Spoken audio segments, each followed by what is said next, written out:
plummeted down through that weird sky towards a great turbulent ocean that roared and swelled.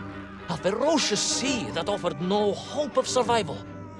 I thought of home and wept, unaware that in an instant, my fortunes would be changed by an event so bizarre, I almost hesitate to tell you. And it happened like this.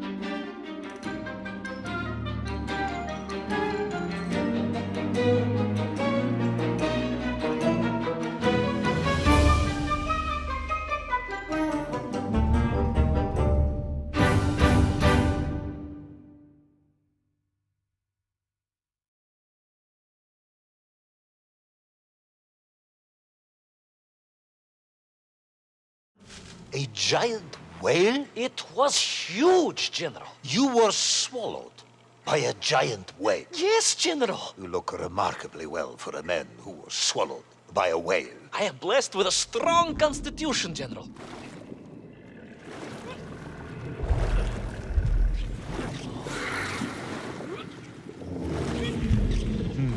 And I assume you are now going to tell me how you managed to escape from the belly of this giant whale. Naturally, General. And I must say, it really was a fascinating glimpse into the interior life of one of our world's most magnificent beasts.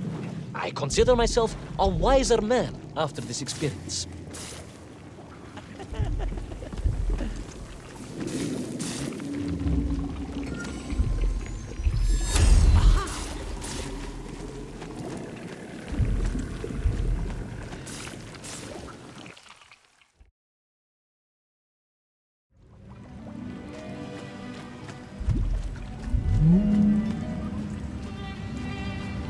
It was an extraordinary place, General. I could perhaps deliver a lecture on the subject to Moscow University's Zoological Society, if you like. I only want to help. The Moscow University Zoological Society has, I suspect, better things to do than listen to the ramblings of a man who claims he was swallowed by a whale.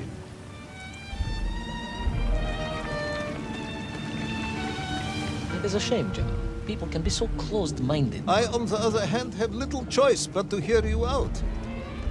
For your own sake, Ivan Ivanovich, I must urge you to be brief. Absolutely, General. I will tell you directly of my miraculous escape from the belly of the whale. You simply won't believe what happened next. That is becoming a dangerously overused phrase, comrade.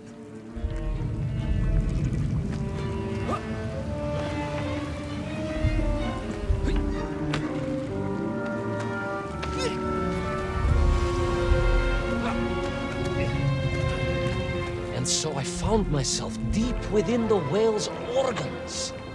A strangely beautiful place. A sort of fleshy wonderland. A glade of polyps and globules.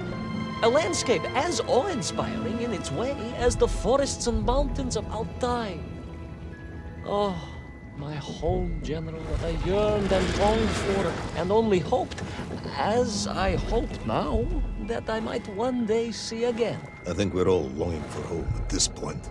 Oh, with warm slippers, a mug of steaming Spitzin, and a roaring fire. Not far from home, trapped inside a monstrous fish with only the strange and evil-looking worms that infested its gut for company. With only one's dedication to one's country and mission to keep one from falling into despair. But no, General, I could not.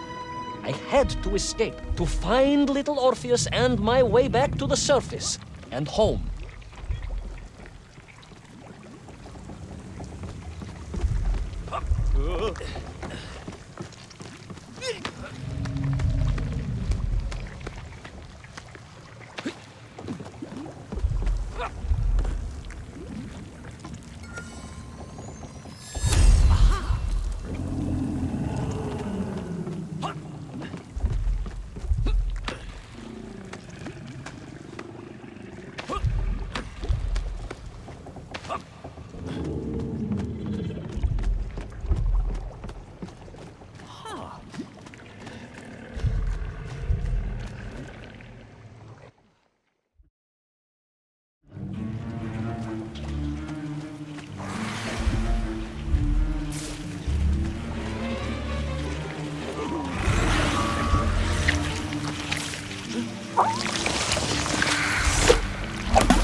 living inside the whale. Oh, they were horrid things, those worms, General.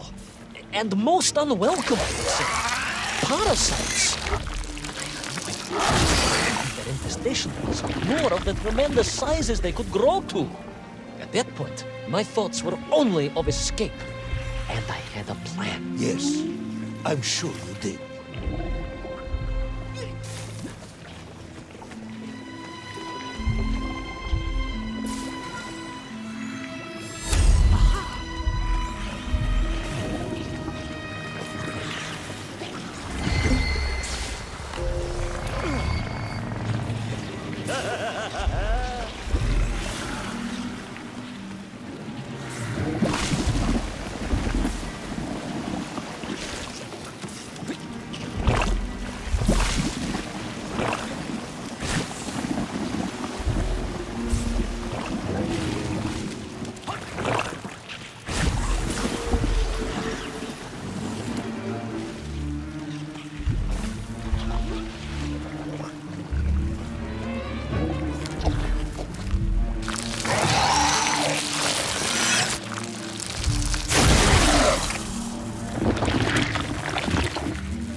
They made your Nvidia whale sick.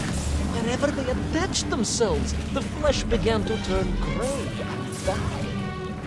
It was a truly distressing sight. I resolved myself to assist the whale by removing the leeches wherever I could find them during my escape.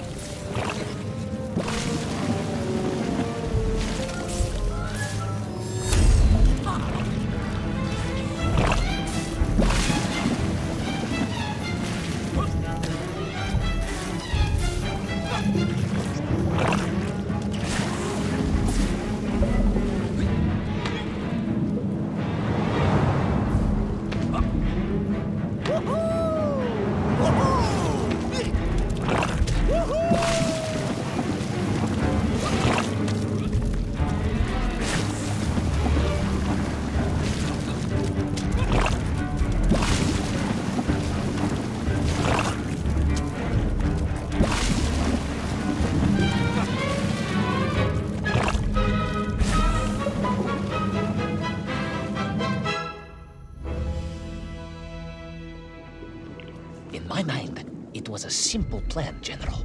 I would climb up through the whale's throat into its mouth, then wait until it opened it to feed and swim out. Ah, yes. Brilliant, Ivan Ivanovich. Only one or two minor flaws with it. For example, did it not occur to you that the whale will likely be deep underwater when it ate? Bravo, General. But I am a strong swimmer. As a child, my parents would take us to holiday near Irkutsk, where we took constitutionals in the waters of Lake Baikal. In fact, my mother often called me her маленький морской котик.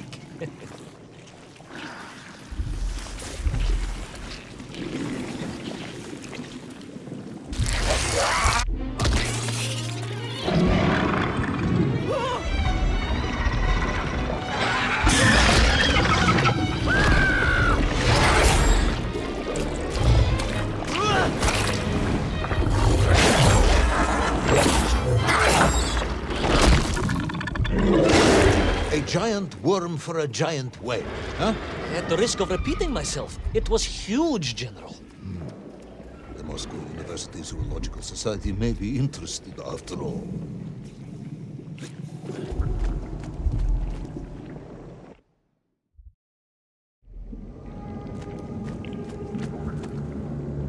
Let us take a moment, Ivan Ivanovich. Your ridiculous plan to escape through the mouth of the whale failing, you would now have me believe you had embarked on some misguided crusade to free it of the worm infestation. To what end, exactly? When one suffers, we all suffer, General.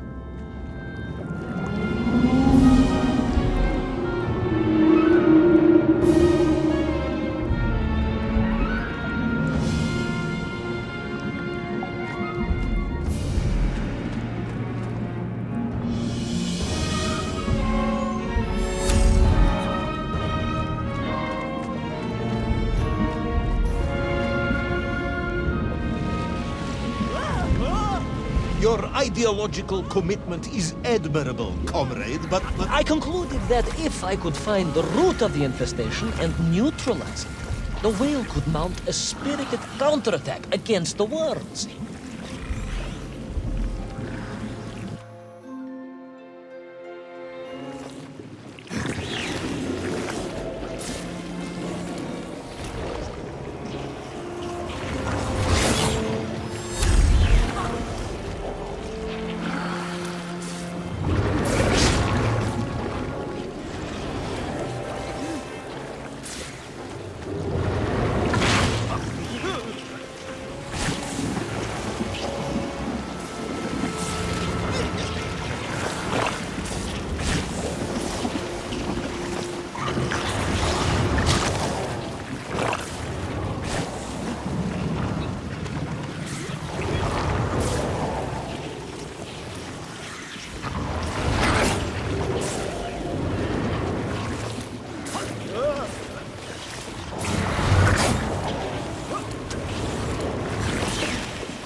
And then, victorious, the whale would surface to expel the remaining poisonous muck and slime from its body.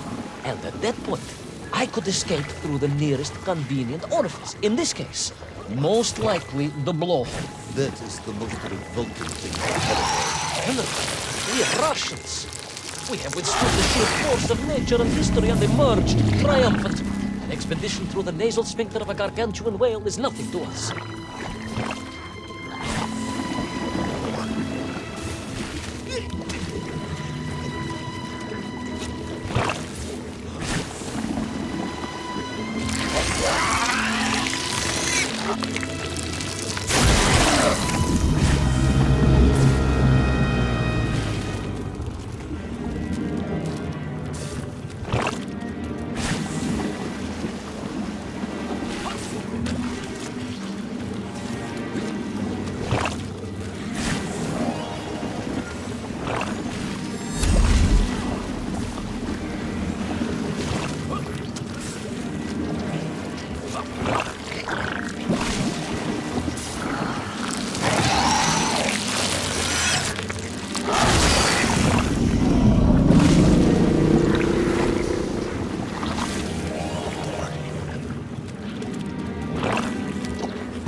I suppose you would have me believe that the whale was grateful to you. Oh, well, General, that would be presumptuous. I doubt it was even aware of my presence. But I had more immediate problems. For if the whale might have been relieved by my actions, the worms were enraged. Worms Furious. Worms Incandescent. do not feel Violently indignant. emotions. Demented, General. Deranged. Enough!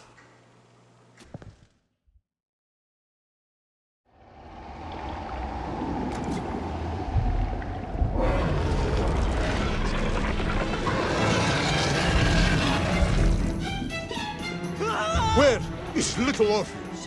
Where is my bunk? And unless you are trying to tell me the whale smoked that as well. No, it did not, General. That would be absurd. No, Ivan Ivanovich, you are absurd. Your story is absurd. This whole ridiculous fairy tale is absurd.